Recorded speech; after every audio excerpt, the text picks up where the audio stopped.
Okay, it's 3 minutes after 5, and I will call our library board meeting to order. We have a full agenda. We have one more that will be here shortly. So we will go ahead and we need to approve the minutes of our October 14th meeting.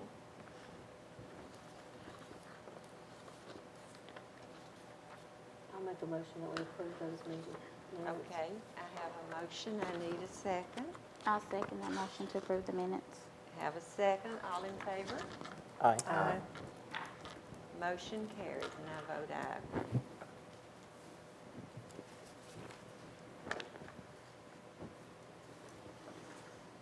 Okay, we're down to item number 1, which is discussion remaining library board dates for 2014, and we have them down here on our paper.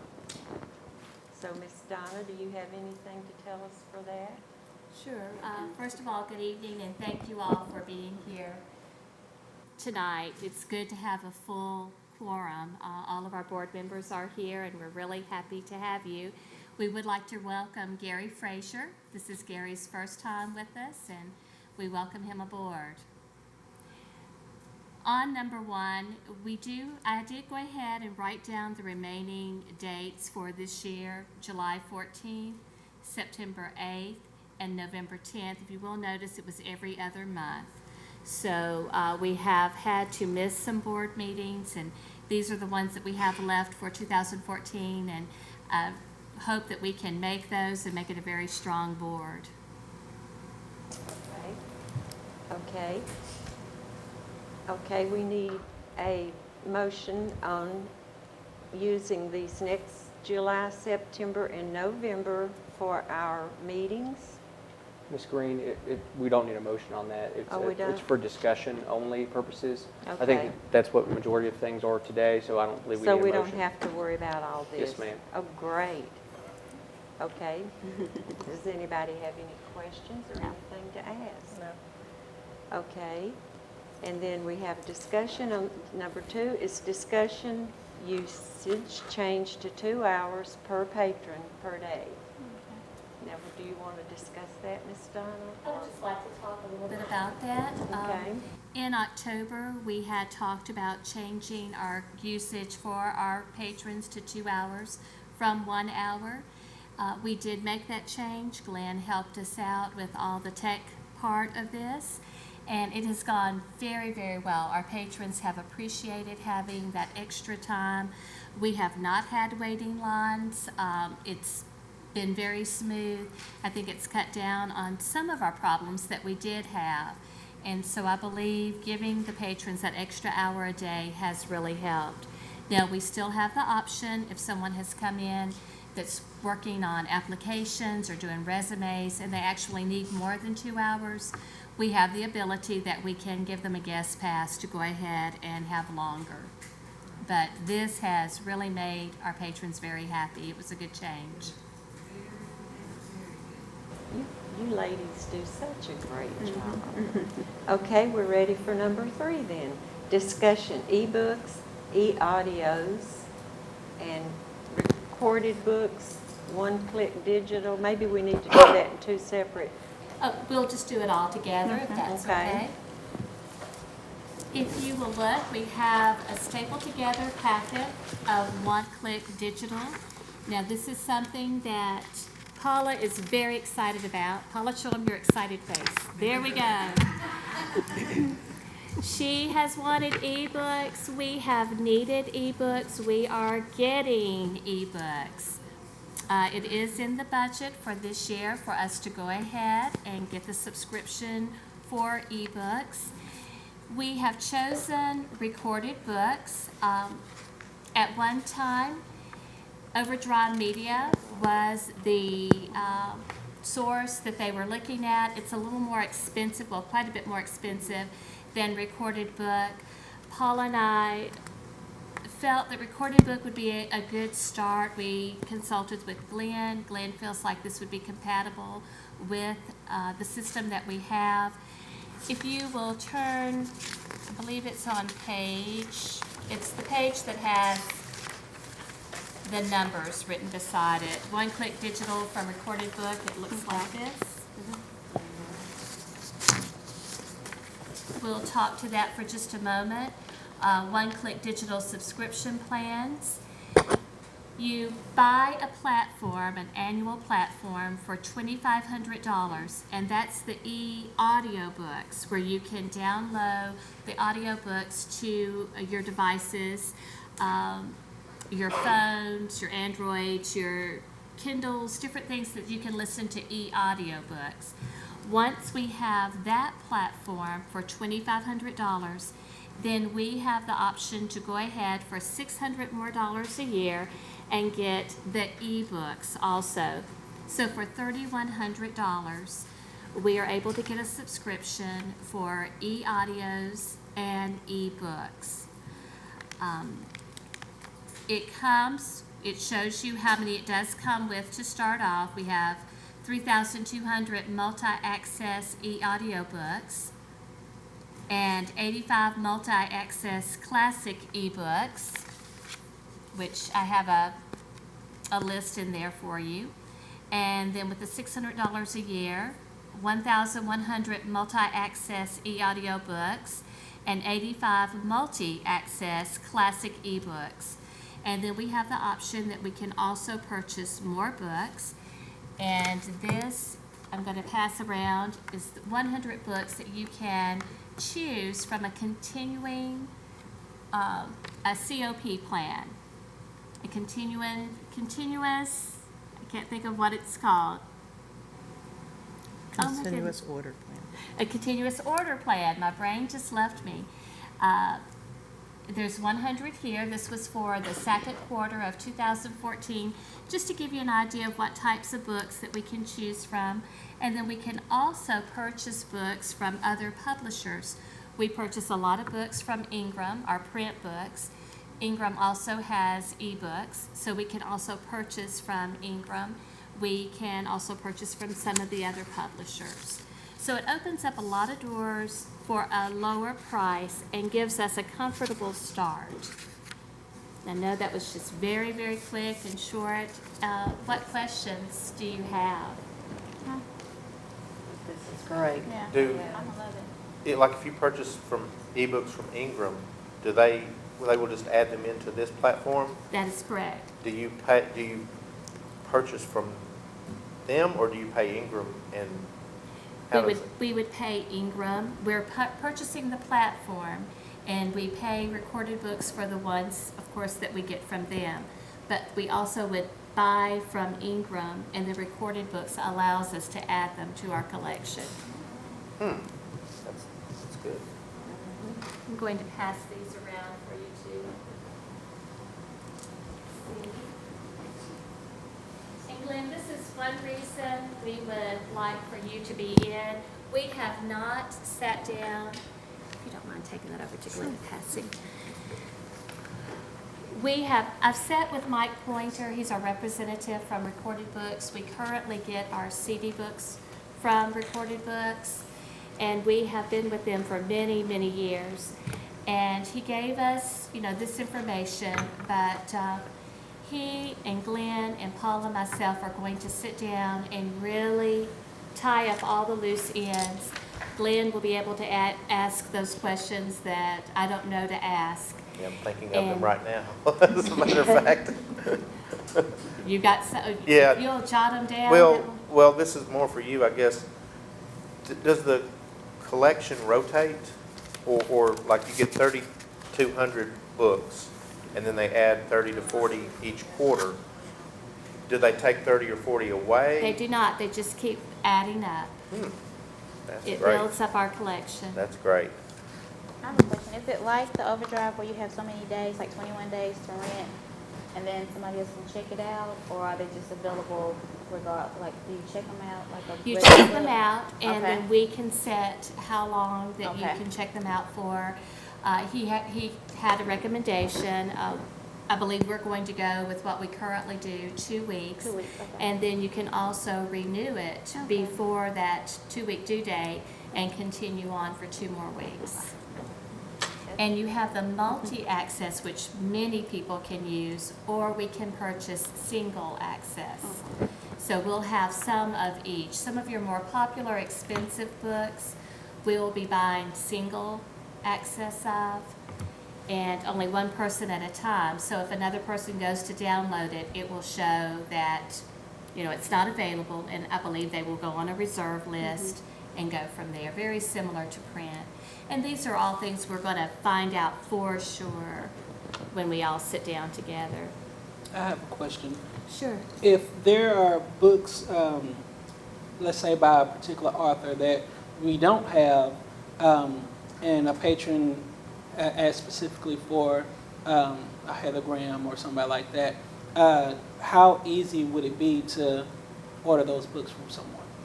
I believe it would be very similar to what we do now. When a patron requests a book, we go on to our resources, which usually is Ingram, Amazon, places like this. Of course, it would be Ingram. We'd go on to recorded books, and we would look for that title to see if it's available, and if it's within our means to get it, we definitely would purchase that book, that ebook. And all the patron would need to have is just a library card. They would use it with their card, yes. And they would go to the website, to our card catalog. Okay. Okay. I got it. Can you remove, like, if you purchase some single use, maybe it was a very popular book and you purchased 5, Right. and then at some point it's not popular anymore, can you Take those out? take those out or get a credit, or do you have you investigated anything like that? I have not. That's a very good question. I just thought of that. And any questions that you all think of, even after we leave tonight, if you will jot them down, get them to Paula or myself, and when Glenn and we meet together with Mike, you know, we'll be happy to address those. Because this is a learning curve for us.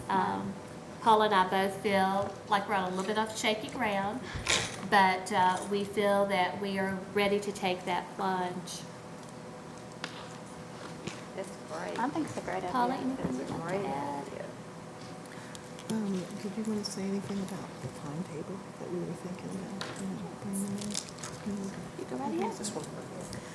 I was just going to add that what we're looking at, again, because, you know, Donna just said that we're just on a little shaky ground, or we still need more education, a lot of questions that need to be answered yet, which Mike will answer, I'm sure, a lot of them when we meet with him. But what Donna and I have discussed is that we would probably order the platform and what you see here on this sheet, Yes, probably within the next month or so. yes, this fiscal year. And then from that point, we have summer reading coming up in June and July. That's our very busy time of the year.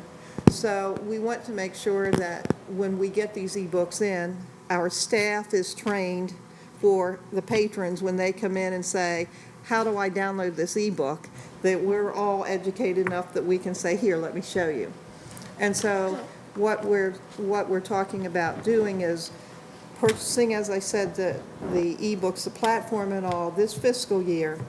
We would kind of do our training and getting very familiar with it and all through the course of the summer. And then by the end of August, 1st of September, we would introduce it to our patrons with, you know, documentation and an educated staff that would be able to answer any questions that they would have. I think that's great. Good idea. And that will give us time to work out any glitches that we have with our system, and any other questions that may come up during that time. Any more questions? We might could use some people on this board. I know you do a lot of that as a test. Oh, that You would be know, great. let Monteek and anybody else that likes ebooks and recorded books. Once we That's a figure out great how it's going to idea. work, you know, do a test run, 2 or 3, and see how the Right. checkout works. We'll figure it out. Right. How you I know download my Kindle, yeah. I bet That would be great. everybody picks up real quick on this. Okay, are we finished with this? Okay, we go to number 4, which is discussion proposed budget for 2014 and 15. You have a sheet in your packet. We have gone through our budget meetings, and if you will look at the very last column, this is the proposed budget for fiscal year 14-15. Basically, it has stayed the same. We've moved a few numbers around. One of the numbers that you will notice has been moved would be $850. We took some of the monies, I believe, a little bit of repair maintenance. There were a few things that Phyllis and I moved around, and we've added some money to the programs. We're doing so many more programs at this time. Generally, that money was used just for the children's program, and then YA was tossed a few dollars here. The adult program was tossed a little. Mary is now doing a monthly craft program with our adults, plus we are working on some more programs for families. So that number has increased. And then with our capital plan, I believe we are graciously being given this year $3,000 specifically for ebooks. So we will have that $3,000 to help jump us off with some of our single access ebooks, some of the ebooks that we would really like to get in to our program, and also $2,000 more for family programs to kind of boost that up a little bit. Please feel free to look over the numbers, and if you have any questions. Is that where both of those are in programs? The ebooks and the, No, where's that- ebooks? No, they're, The capital has not been added into it. Oh, gotcha. Okay. So basically, that 18,000 will be 20,000.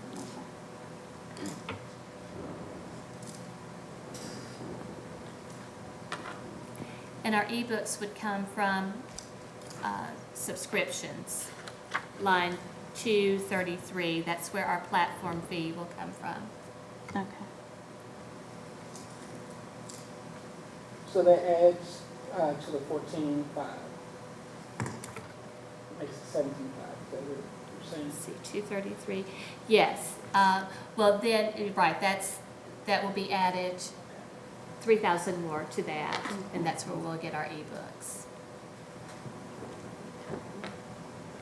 through our capital plan.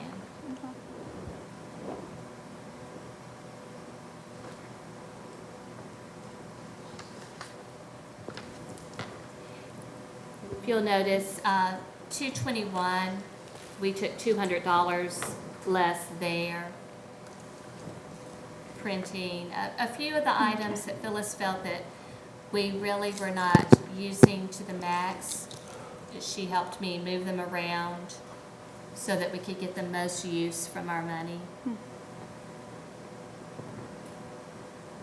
We're very fortunate to have our purchasing agent on our library board. That helps out tremendously with the knowledge.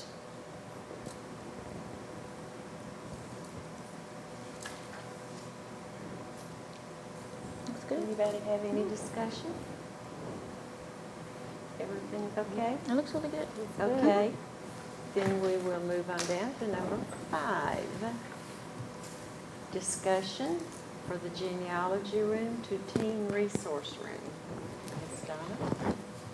Okay, this is one that we're really excited about also, and we got our excited faces on. We really do. Our teens need a place to really call their own.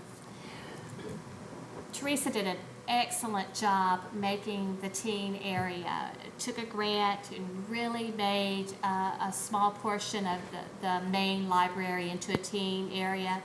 It's absolutely wonderful. It had served its purpose, but now our purpose our need is greater than what that can serve the purpose of.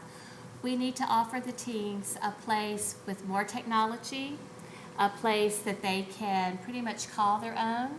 We want the teens to come in and feel very welcomed. Since we can't build a plexiglass loft above the main reading area right now, at this moment, maybe further down the road, then Paula was looking around and she saw the genealogy room, which genealogy is her baby.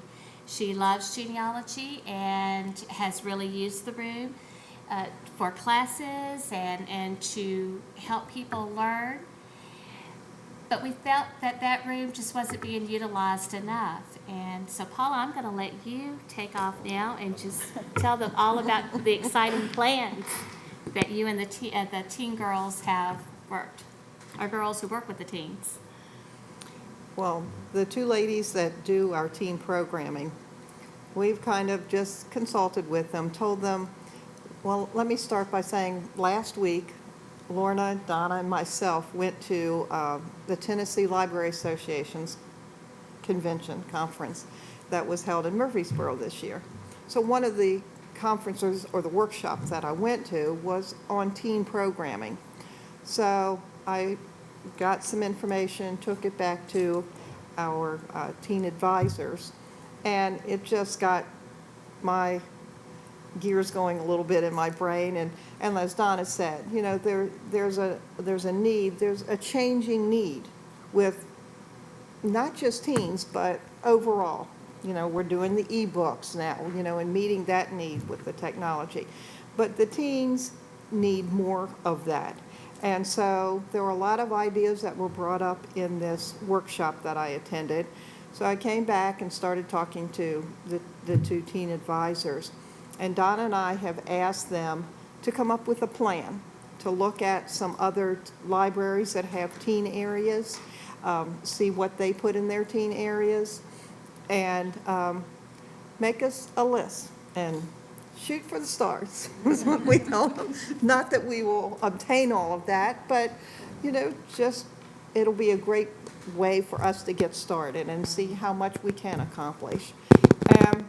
So as Donna said, you know, our ultimate goal would be put that loft up there, you know, for the teens, but not being able to do that, where else could we go? And we're limited in our space, but the genealogy room, again, would be an area that we thought it could be put to better use. So our thought was that since during the day our teens are in school, we could still leave that. It would always be open for, because a lot of adult patrons like to read YA material.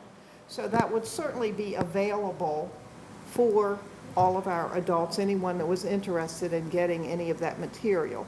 So the room would be open all day.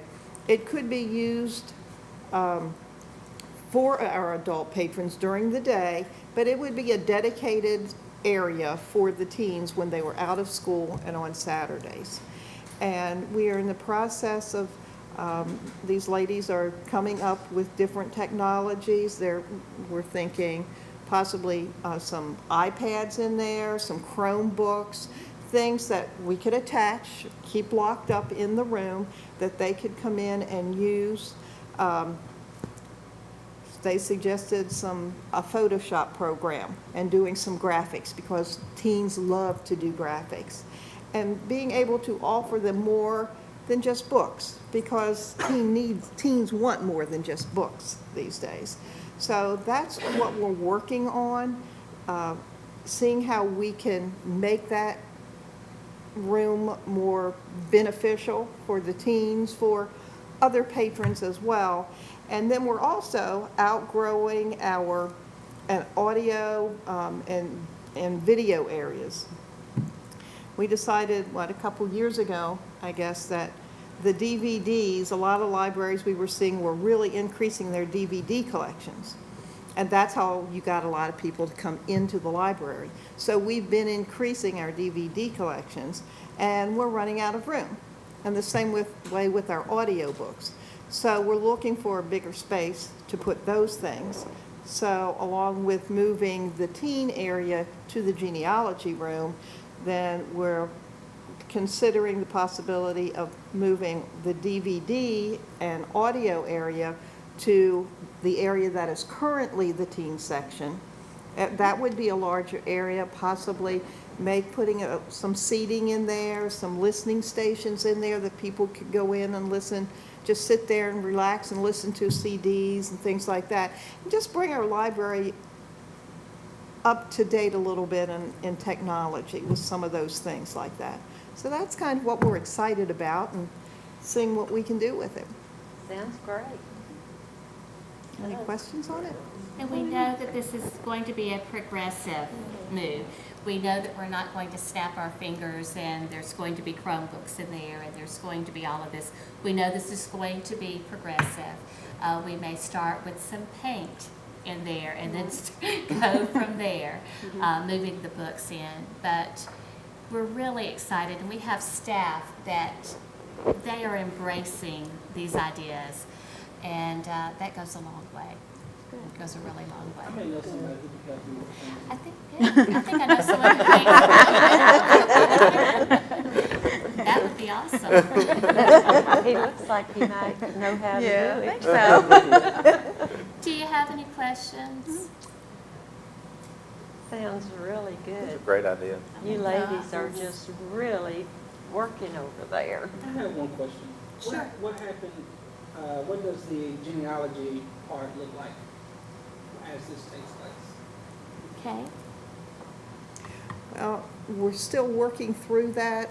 There is an area, if you've been in our library, all the way down the right-hand side on the adult section, we have our little cubbies or alcoves there, and a lot of them, each section has a different genre of books.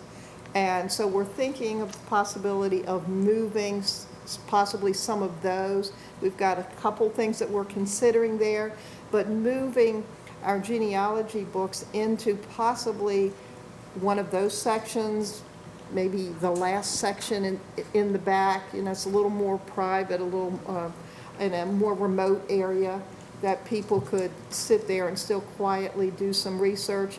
The other thing that we would certainly want to do is address, we have a lot of family history things, a lot of history from the city that we have in 3-ring binders and all. And that's another thing we have to consider. We would want to put those somewhere that they would be under lock and key so that someone just can't, remove them.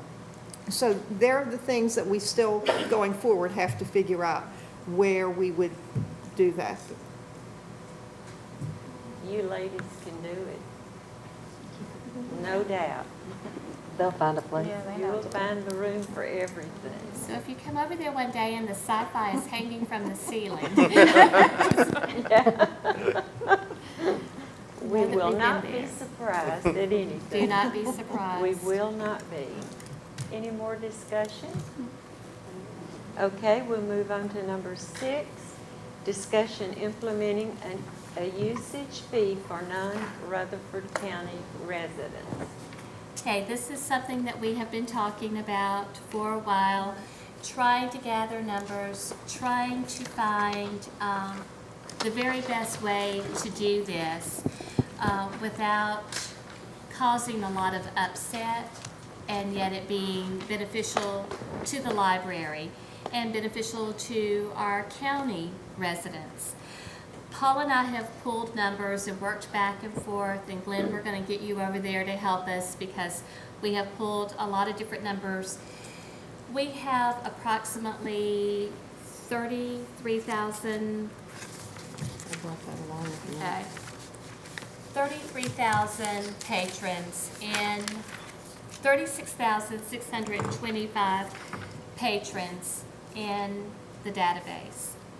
Of those 36,625, we finally narrowed it down to how many are active, and that means that they have got their card is not expired, that they come in, they use the library. 6,180 active patrons. Of the 6,180 out of county, which is not, we included county as Murfreesboro, Laverne, Smyrna, Eagleville, Rockville, Christiana, Las Casas. Those are all still in the county. Out of county was 1,209 of our active patrons. Approximately 20% of the active, 1/5 of our active patrons. So we're pulling those numbers. We do know that Metro Public charges $50 per person annually. And to my knowledge, that is per person, child, adult, senior. If you're out of county, it's $50 per person. So for a family of 4, it would be $200 a year. We are looking at a charge possibly of $25. We still would like to work through maybe a family type membership. Again, I don't have solid facts to give you, or solid, this is exactly what we would like to do as administration of the library. I want you all to give me your thoughts, give us your thoughts, and perhaps we want to look, I know we want to look at this again in July. Right. I know this is something that we have talked about, and I know this is something that is doable, that we can do a charge. I know Glenn has worked to see if we would be able to do it with our system. And Glenn, what's the outcome of that? You feel that Well, it is easily doable per person. The family charge is something we'd have to look a lot closer at. Right. Because it's not really conducive to doing a family charge Right. in there. So that would be something we would have to do manually, which I don't know if we want to do that or not. That's could be open to error. So we're just going to have to look at the family part a little closer. I think it's something we should do. We'll see how feasible it is. Right. I have a question, it's kind of an idea that's kind of not there, I may need help with this. If we kept it at an individual, if we took $50 as an individual cost, and based on how many members are in the family, let's say it's a family of 4, you would divide it up and have them make payments quarterly to keep it at $50, so it's not $200 right up front. That every quarter you pay $50, it comes out to be the same amount annually. Instead of changing the software, you can kind of put so much to where it's a bigger payment or something like that. You keep the payment the same as an individual, but charge that account multiple times as opposed to just one flat fee. Right. Glenn, what's your thought on that? And what we are looking at, Metro does charge $50, but Metro has many branches, whereas we are an individual, independent, one building. So at the most, I think we would charge $25.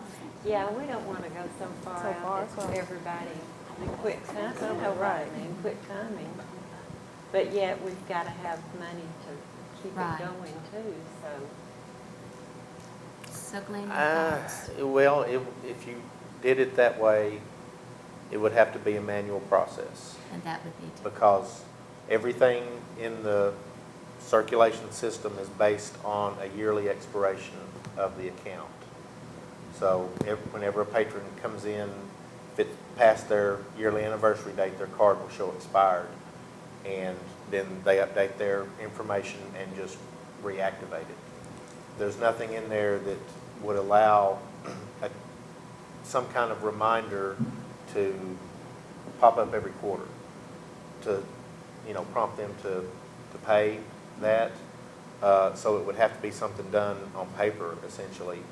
There's no, it's not an accounting system or a billing system. It's a library Expiration. system. Yeah, it's like an account, a membership. It's more like a membership than an account. You can put fees on there like you would for any kind of little membership thing, but it's not a billing system. like you would at a water billing or something where every month you would run your cycle and, you know, a bill would be produced and all these people have paid and all these people haven't paid. It's more of just a membership type thing. So it would have to be done manually. If we did it by quarter, you'd have to keep a ledger of some sort. Does the board feel that's something we should do? What's the goal of charging the out-of-county residents? What would be the goal of that? I'm sorry, say it I again. said, what would be the goal of charging out-of-county residents? Just to generate some more monies for the library. And again, pulling the numbers, it's a very, very small amount. Okay. I know we talked at one time too about having two different fees. Laverne residents would be charged nothing, and then if you were in county, you'd be charged a smaller fee, and then if you were out of county, you'd be charged a higher fee because, you know, out of county, none of your taxes go to this library, while in county, a portion may.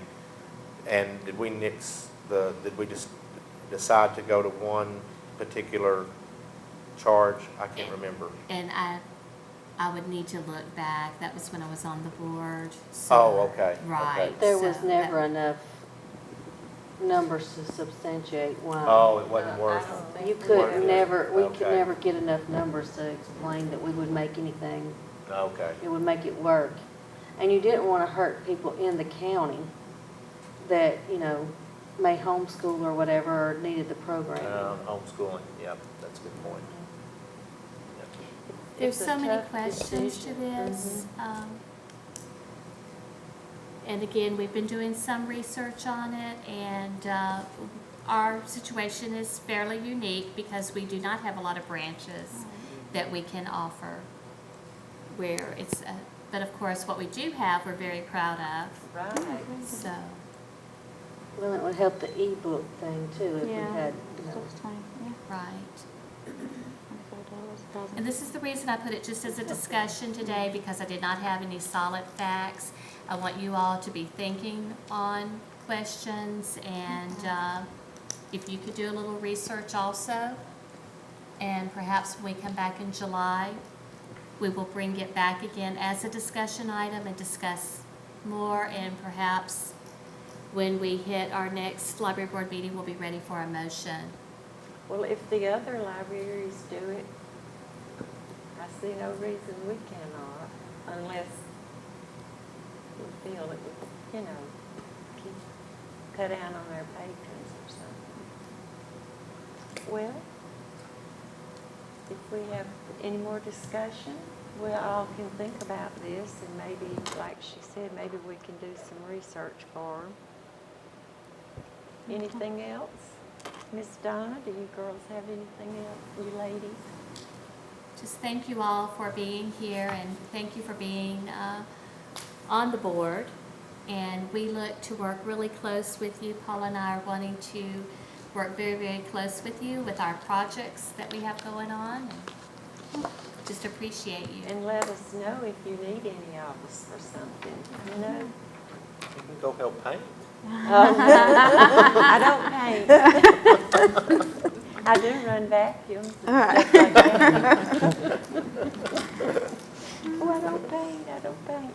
Okay, if there's no more discussion or nothing else, I will call, well, let me first, our next library board meeting is Monday, July the 14th at 5. Okay. And if we have nothing else, I will declare this meeting closed.